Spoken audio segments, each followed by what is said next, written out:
Jun was the sole survivor of Noble Team. But where is he now? Born on the cusp of the Human Covenant War, Jun is no stranger to suffering. But when he was knocked down, he rose back up, becoming a Spartan and then soaring through the ranks of the military. Jun has been instrumental in the fall of the Covenant, and his presence has influenced much of the Halo universe. So, my name is SameToken, and you're watching The History of Jun.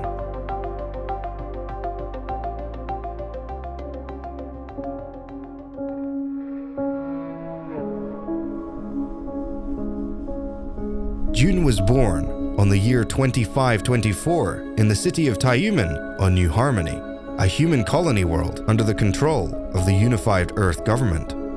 Humanity had spread across the galaxy, colonizing far-flung worlds from Reach to Harvest. The worlds closest to Earth were receiving a disproportionate share of resources, much of which was sourced from the outer colonies.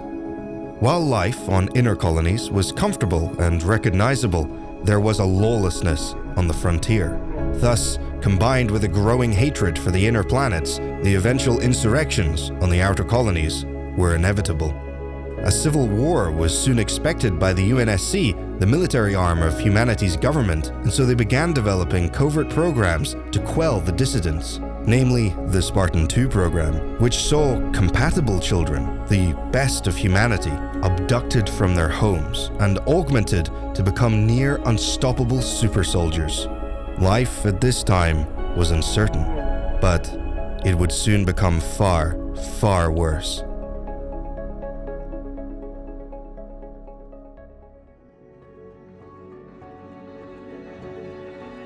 In exploring space, only simple fauna had been discovered, many of which could be farmed, and while some were aware of the ancient forerunners, humanity had yet to find evidence of other sentient life. That was until 1 year later, when humanity made contact with the Covenant, an amalgamation of alien species who quickly sought to exterminate the human race. The Human Covenant War ensued, and everything changed. Suddenly, the rebels and the UNSC stopped fighting and began working together simply to survive. Their ideals would no longer matter if humanity ceased to exist.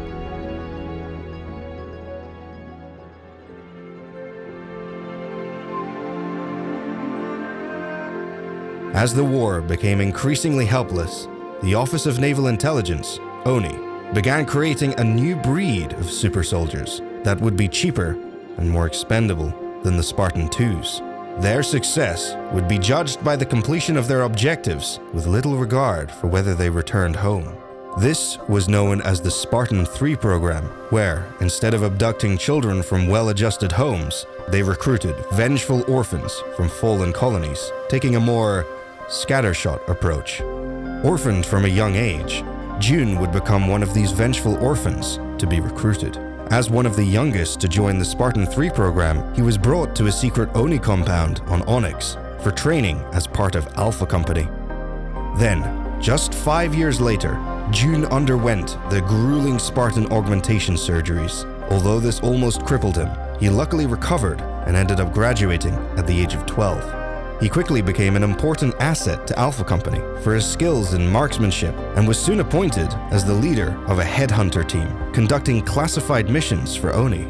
Despite the ongoing ceasefire between the insurrectionists and the UNSC, many rebel leaders broke this agreement, attacking the UNSC during Covenant invasions. As they threatened humanity, Jun's headhunter team was responsible for silencing these voices. And it was this unique assignment that saved Jun from the fate that befell most of Alpha Company in Operation Prometheus, in which 300 Spartans went, quote-unquote, missing in action.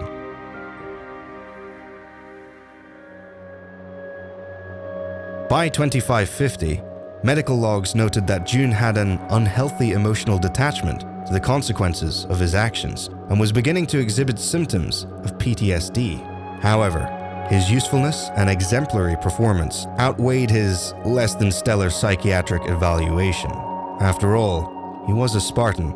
ONI had simply invested too much to cut him loose. Eventually attaining the rank of warrant officer, Jun was reassigned to Noble Team after being personally selected by its leader, Carter. Under the call sign Noble III, Jun was the team's sniper and scout, aiding in operations against the Covenant throughout the inner colonies. He was noted as being unusually chatty for a Spartan, but they let it slide because of the informational nature of his conversation.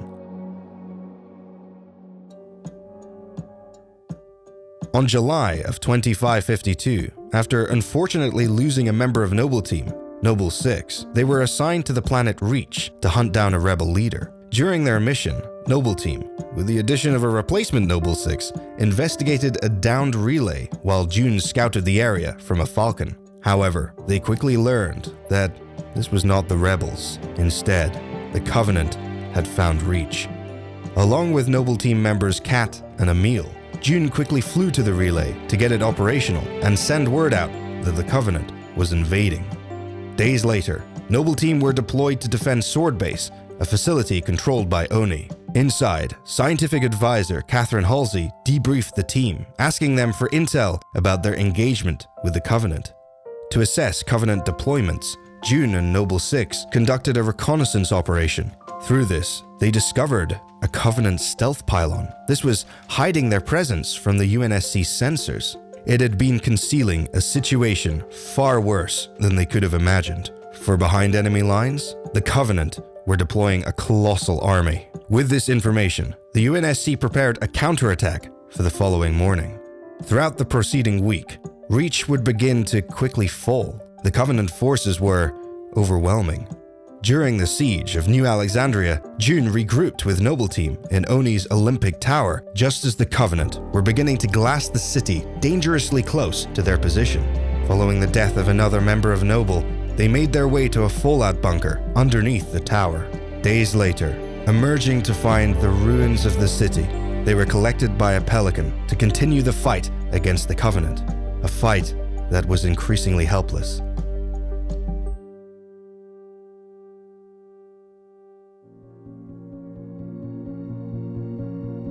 Days later, Noble Team were ordered to destroy Oni's sword base to prevent Dr. Halsey's research from being extracted by the Covenant. As they ventured further into the base, their objective was unexpectedly reassigned. They had to meet with Dr. Halsey, whom they assumed dead, 2,000 feet underground. Reaching her, Halsey revealed that she had transferred the data she'd been collecting into a fragment of the smart AI known as Cortana. She ordered Noble Team to escort this fragment to the Pillar of Autumn, which was preparing to escape the now doomed planet. Jun was then assigned to escort Halsey to safety to prevent her, and perhaps more importantly her knowledge, from falling into the Covenant's hands.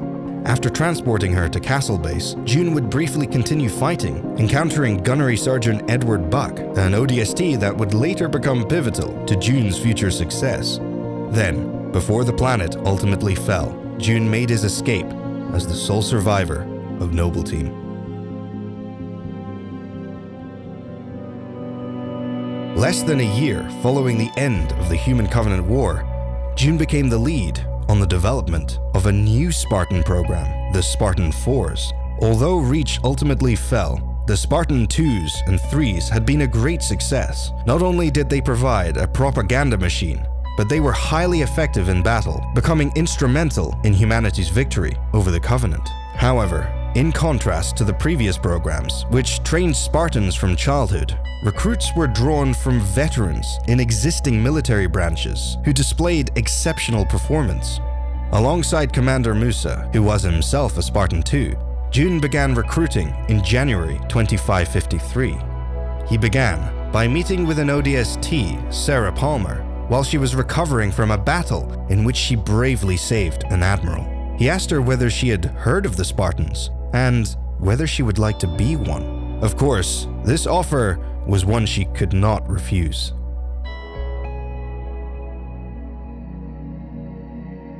As part of his recruitment drive, Jun decided to recruit another ODST, the one he had met on Reach, Edward Buck, meeting with him while he was on leave on the planet Sundown. Jun brought up Buck's excellent combat record, highlighting that just because the Covenant War was over didn't mean there wasn't still battles to be fought.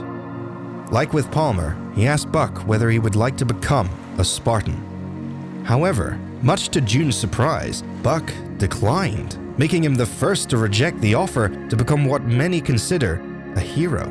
Yet, Jun respected Buck's straightforwardness and put this one down as a loss, for now.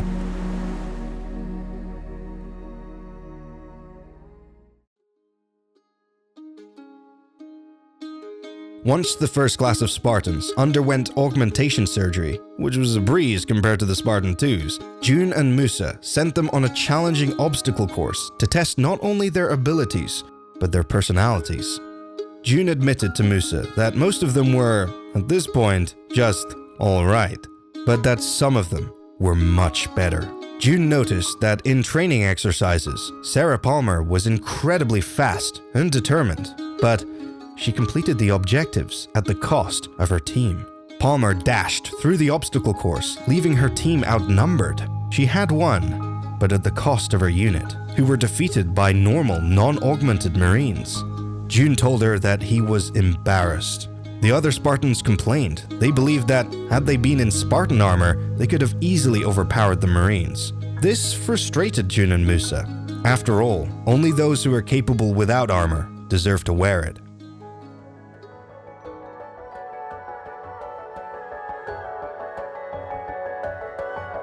Later that week, Jun gave the recruits a tour of the UNSC Infinity, a supercarrier purpose-built to house Spartans.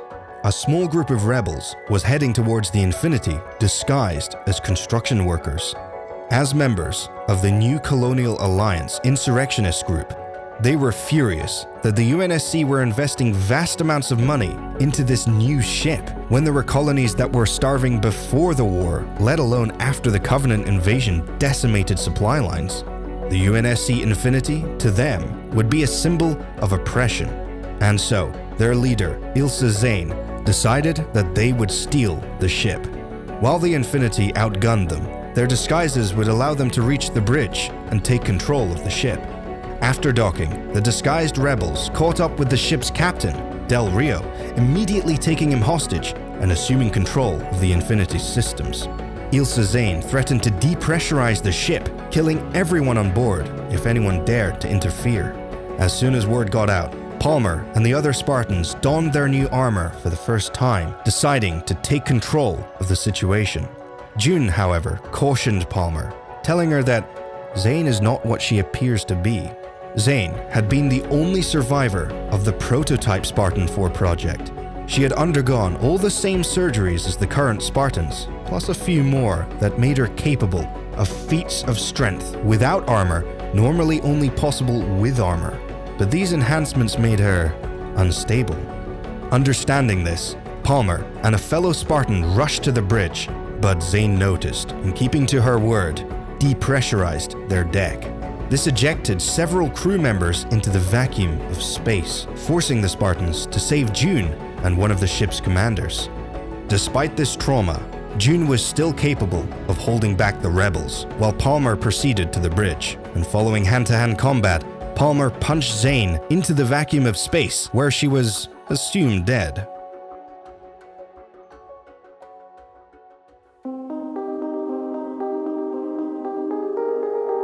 Just under a year later, after the success of the Spartan IV program became clear, Musa was authorized more funding to recruit further classes. Jun, who remained the head of recruiting, wished to rectify his one failure, the only soldier he could not convince, Edward Buck. Jun tracked him down, finding him in a bar on the planet Draco 3. Buck had recently lost a member of his team, an ODST they called the Rookie. Jun greeted Buck, toasting to the memory of his fallen friend. But Jun had an ulterior motive. He was determined to recruit him this time. And while Buck continued to decline, he knew exactly how to accomplish it this time. Since they had last spoken, the Spartan IV program's funding had greatly increased. This meant they could also recruit Buck's existing team, Romeo and Mickey. With this previously being one of the sticking points, Buck was sold, and Jun had rectified his initial loss. Commencing the training of the second class of Spartans, Jun and Musa relocated them to a specialized Spartan training station.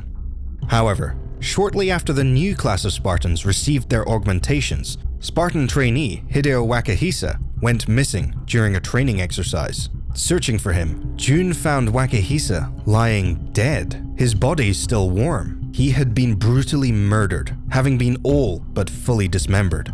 Musa immediately confined all Spartan trainees into their quarters for questioning. Eventually, Jun and Musa confronted Buck, Romeo, and Mickey in their room, as they had been in the training tunnels at the same time as Wakahisa.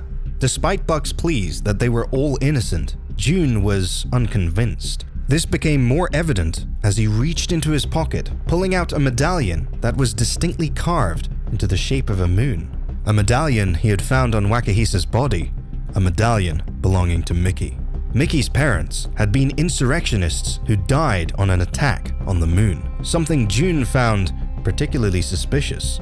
And although Mickey assured him he had purchased the medallion as memorabilia following the Covenant War, Jun remained skeptical. However, upon analyzing the security feed, Mickey was quickly cleared. Instead, it had been another Spartan trainee, Rudolf Schein, who planted Mickey's medallion on Wakahisa to frame him. Jun went to confront Schein with the other Spartan leaders, but he was waiting for them.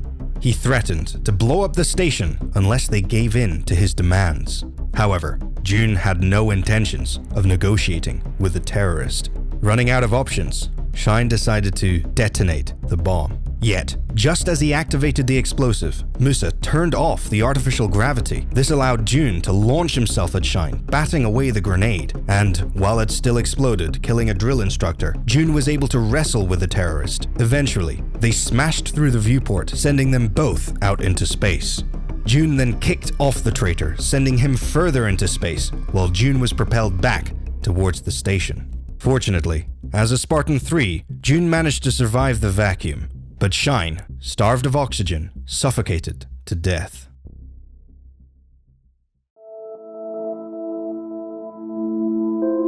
Come 2555, Mickey unexpectedly betrayed Buck and Romeo while out on a mission.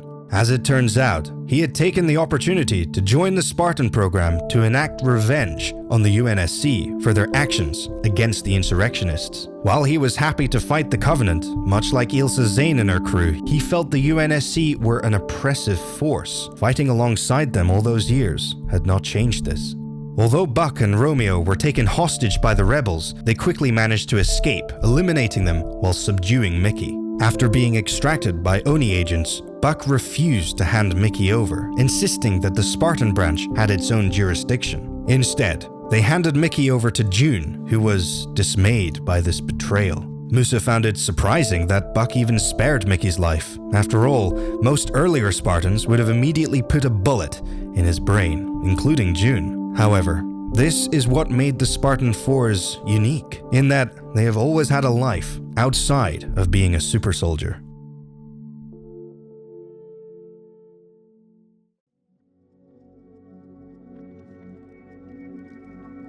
By 2558, Jun is now the acting chief of staff of the Spartan service branch, serving under the now Admiral Musa. Ostensibly, Jun was now in charge of all those aboard the Spartan training station. Unusually, however, several days after the start of the Cortana event, in which AI have revolted against humanity, no one could reach him on the comms.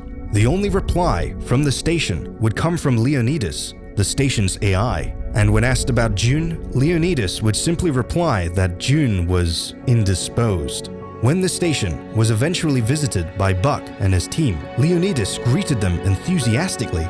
But Buck had suspicions Leonidas' allegiance had switched to Cortana's created. This eventually proved to be true, prompting Buck to quickly find and yank Leonidas' data chip.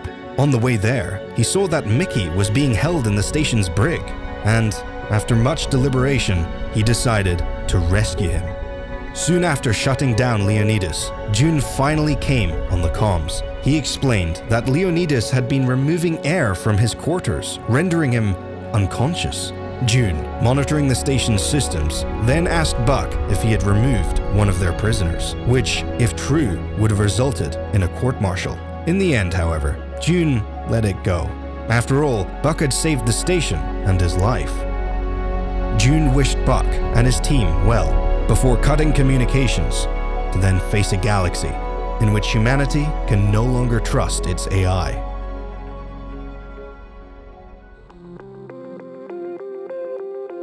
Ultimately, Jun has been instrumental not only during Spartan operations, but also in delivering and cultivating an entire generation of Spartans. He was orphaned at the start of a grueling war with the Covenant, yet he rose up, becoming an agent in their eventual destruction. Under Jun's leadership, the Spartan IVs excelled. No longer are they mere puppets of Oni. And now, he is the acting chief of staff of the Spartan branch, and with the rise of Cortana's created, he certainly has his work cut out for him. So, thank you so much for watching. I have a Twitter account which I'll be posting on during the lead up to Halo Infinite. If you want to check it out, it's @TokenTweets. Please be sure to leave a like if you enjoyed the video, and subscribe and hit the bell icon for more Halo content. It really helps. Stay safe out there, and I'll catch you next time.